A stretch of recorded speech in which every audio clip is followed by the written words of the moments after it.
इस वीडियो के अंदर हम डिस्कस करने वाले हैं इंडियन आइडल की। जी हाँ दोस्तों, बहुत सारे लोग बोल रहे हैं कि फिर से इंडियन आइडल के बारे में बताओगे। नहीं, आज मैं आपको कुछ चीज़ें क्लियर करने वाला हूँ, तो वीडियो को लास्ट तक ज़रूर देखना।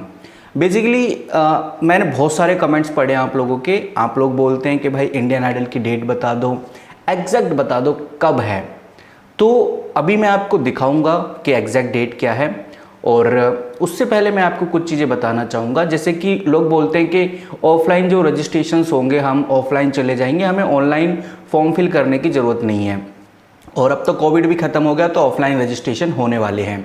तो मैं आपको बोलना चाहता हूँ ऑफलाइन का मतलब क्या होता है, ये आप सीखिए। पहले गाइज अगर मैं बात करूँ सीज़न 2, 3, 4, 5 या 6 तक की बात करूँ, तो ऐसा हुआ करता था कि वो डेट बताते थे कि भाई इस तारीख को दिल्ली के अंदर KOD के अंदर आपके ऑडिशन होने वाले हैं इंडियन आइडल के। तो बहुत सारे लोग पहुंच जाते थे, रजिस्ट्रेशन फॉर्म फिल करते थे और लाइन में लग जाते थे, और उसके बाद उनका ऑडिशन होता था। ये प्रोसेस पहले हुआ करता था, लेकिन अब क्या हो गया है ये चीज़ देखिए आप। इस भीड़ को कम करने के लिए किसी भी शो ने, कोई भी रियलिटी शो, इंडियन आइडल हो या कोई भी रियलिटी शो, उसने क्या काम किया, पहले आप ऑनलाइन फॉर्म फिल कीजिए, और ऑनलाइन के अंदर अगर आपका सिलेक्शन होता है, उसके बाद जो भी जगह होगी जहाँ पर भी आपको बुलाया जाएगा, उधर आपको अपना ऑडिशन देने जाना होगा। ये प्रोसेस अब हो चुका है। तो जो लोग ये सोचते हैं कि भाई हम रजिस्ट्रेशन फॉर्म फिल नहीं करेंगे, हम सीधा उधर ही पहुँचेंगे, सीधा उधर ही देंगे ऑडिशन, तो ऐसा आपको सिलेक्ट ही नहीं किया जाएगा। तो इस चीज़ का आपको ध्यान रखना है। और जो ये रजिस्ट्रेशन होता है इसी को बोलते हैं फर्स्ट राउंड। तो फर्स्ट राउंड आपको क्लियर करना होगा, जो कि ऑनलाइन ही होता है, और ये कई सीजन से चलता आ रहा है। तो इस चीज़ का आपको ध्यान रखना है। तो कहने का मतलब ये कि जो रजिस्ट्रेशन फॉर्म फिल करेगा वही ग्राउंड ऑडिशन के लिए जा सकता है। अब बात करते हैं रजिस्ट्रेशन कब है, कौन सी डेट को है। आप स्क्रीन पे देख सकते हैं साफ साफ। मैं अगर इधर लिखता हूँ कि इंडियन आइडल ऑडिशन, ओके, मैं इधर लिखता हूँ इंडियन आइडल 13 चल रहा है, हाँ 13 ऑडिशन, और मैं इसको एंटर करता हूँ, तो आप देख सकते हैं जो इंडियन आइडल 13 है इधर 25 जुलाई को है। 25 जुलाई से स्टार्ट होने वाले हैं। सबसे ऊपर आपको ये देखने को मिलेगा। अब बहुत सारे लोग ये बोलेंगे यार ये ऑफिशियल नहीं है और इसमें हम विश्वास नहीं कर सकते, इससे आगे पीछे भी हो सकता है। बिल्कुल सही कह रहे हो आप, ये बात आपकी मैं एग्री करता हूँ। बट देखो गाइज, अगर 25 जुलाई लिखा हुआ है इधर, तो इसकी एक्सपेक्टेड डेट अगर हम आगे पीछे लगाएं तो जुलाई के अंदर ही आपको देखने को मिल जाएंगे ऑडिशन या रजिस्ट्रेशन, कुछ भी बोले आप। तो इस चीज़ का आपको ध्यान रखना है। दूसरा गाइज, अगर आपको डेट पता भी चल जाती है, आप खुद सोच के देखिए, आपको डेट पता चल गई एग्जैक्ट के भाई 25 जुलाई को है, 15 जुलाई को है या फिर 1 जुलाई को है, आपको पता चल गई डेट, तो आप क्या करोगे आप खुद सोचिए। आप प्रिपरेशन ही तो करोगे ना, और प्रिपरेशन आपकी ज़बरदस्त होनी चाहिए। मैंने एक वीडियो में बताया हुआ है कि आपको किन किन चीज़ों का ध्यान रखना है, आपको कैसे सॉन्ग सेलेक्ट करना है और किन सॉन्ग्स के ऊपर आपको गाना है। अगर आपको ये चीज़ पता होगी जब तो आप फुल कॉन्फिडेंस के साथ वो वीडियो बना पाओगे। इसीलिए मैं वो वीडियोस बनाता हूँ, आपको बताता हूँ कि बेसिकली आपको किन किन चीज़ों का ध्यान रखना है। और वहीं गाइज, जैसे अगर मैं आपको डेट ही बताऊंगा तो फिर एक तो बहुत छोटी वीडियो हो जाएगी, डेट बताओ ख़त्म हटाओ। उसके बाद कोई टॉपिक नहीं बचता कि मैं कुछ चीज़ें आपको समझा पाऊँ या कवर कर पाऊँ। तो उसके बाद बहुत बार ऐसा होता है कि यूट्यूब का जो एनालिटिक्स है वो आपको डेट भी नहीं पहुँचा पाएगा, मेरी वीडियो आप तक नहीं पहुँच पाएगी। इसीलिए मैं इंडियन आइडल्स के बारे में आपको कुछ ना कुछ बताता रहता हूँ, जिससे कि जब भी रजिस्ट्रेशन निकलेगा तो आप तक वो वीडियो पहुँच सकेगी। तो इस चीज़ का मैं ध्यान रखता हूँ, और मैं चाहता हूं कि सबसे पहले आपको रजिस्ट्रेशन वीडियो पता चले और सबसे पहले आप फॉर्म फिल कर सके। अब सबसे पहले ही क्यों बोलता हूं, इसके ऊपर भी सवाल आते हैं। बहुत सारे लोग बोलते हैं भाई सबसे पहले क्यों, पूरा 1 महीना चलता है, जो रजिस्ट्रेशन है वो पूरे 1 महीने चलता है, तो सबसे पहले ही क्यों भरें। इसके पीछे का क्या रीज़न है? इसके पीछे का रीज़न बिल्कुल साफ है, मैं आपको बोलना चाहूँगा।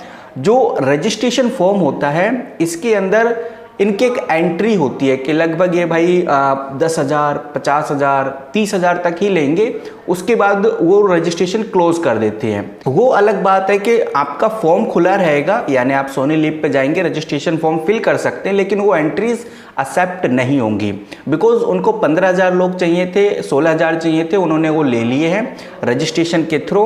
अब उनको ग्राउंड ऑडिशन के लिए बुलाया जाएगा और फिर ग्राउंड ऑडिशन में वो फिल्टर करे जाएंगे, क्योंकि उनको आपको पता है हर शो के अंदर top 20, top 10, top 12, top 30 maximum इतने ही लिए जाते हैं, इससे ज़्यादा नहीं लिए जाते। तो 10,000 में से टॉप 30 फाइंड करना उनके लिए ये भी महाभारत हो जाता है। तो वहीं बात करते हैं, अगर वो रजिस्ट्रेशन को बंद नहीं करेंगे तो 1 लाख, 2 लाख, 3 लाख, 4 लाख तक के लोगों के बीच में उनको टॉप 10 फाइंड करने होंगे, तो बहुत ज़्यादा सिरदर्दी का काम है उनके लिए। इसीलिए वो 10-15 ऑडिशंस के बाद ही फॉर्म को क्लोज कर देते हैं, बट हमें नहीं दिखाई देता। तो इसीलिए आपको कोशिश करना जल्द से जल्द फॉर्म फिल करना, ताकि आप उन 10,000 के अंदर आ सको। ये चीज़ मैं आपको बताने की कोशिश करता हूँ। बेसिकली आप कितने भी अच्छे सिंगर हैं, बहुत अच्छी सिंगिंग करते हैं, और आप अपना जो फॉर्म है वो लेट भरते हैं, तो कोई फ़ायदा नहीं है। आप समझिए कि आपका उन्होंने देखा ही नहीं, फिर आप ये बोलते हैं कि यार ये तो फॉर्म ही नहीं देखते, चेक ही नहीं करते, इनको हमारे टैलेंट्स की कोई कदर नहीं है, फिर इस तरह के एलिगेशन लगते हैं, और वो जायज़ भी है। तो फिर आपको इस चीज़ का ध्यान रखना है कि सबसे पहले फॉर्म फिल करोगे तो फिर आपकी जो वीडियो है, आपका जो फॉर्म है, वो सबसे पहले भी देखा जाएगा। अब चलिए बात कर लेते हैं उन प्लेसेस की जहां पर आपका जो सेकंड राउंड है वो होने वाला है। बेसिकली जब आपका फर्स्ट राउंड क्लियर हो जाएगा तो आपके पास मैसेज आ जाएगा कि भाई इस प्लेसेस पे, इस जगह पे आपका जो सेकंड राउंड का ऑडिशन है वो होने वाला है, और आपको ये अपने ट्विटर अकाउंट्स पे, इंस्टाग्राम अकाउंट्स पे भी डालते रहते हैं। तो वहाँ से भी मैं आपको डिटेल दे दूंगा। फिलहाल जो मेजर प्लेसेस हैं उनके नाम मैं लेना चाहूँगा, जिसके अंदर 3 मोस्ट पॉपुलर हैं, भुवनेश्वर, गुवाहाटी और जयपुर। इन जगहों पर तो ऑडिशन हर बार होते हैं, हर बार होंगे, इस बार भी होंगे। वहीं देहरादून, चंडीगढ़ और कोलकाता के अंदर भी ऑडिशंस काफ़ी सीजन्स के साथ हो रहे थे, तो इस बार भी होने की संभावना है। लखनऊ, इंदौर और दिल्ली के ऑडिशंस तो होते ही हैं, बिकॉज पब्लिक बहुत है, और सबसे ज़्यादा जो व्यूवर्स हैं, जो देखने वाले, लखनऊ, इंदौर और दिल्ली से ही हैं। दूसरा आता है नागपुर और मुंबई। ये इनके हम कह सकते हैं नियरेस्ट प्लेसेस हैं, तो फिर इन जगहों पर ऑडिशंस सबसे लास्ट में होते हैं, और इन जगहों से भी लोगों को लिया जाता है। अब इनके नियरेस्ट आपका कोई भी सिटी पड़ता है, या इन जगहों से जो भी आपका घर पास पड़ता है, वहीं पे आपको बुलाया जाएगा, अगर आपका फर्स्ट राउंड क्लियर होता है तो।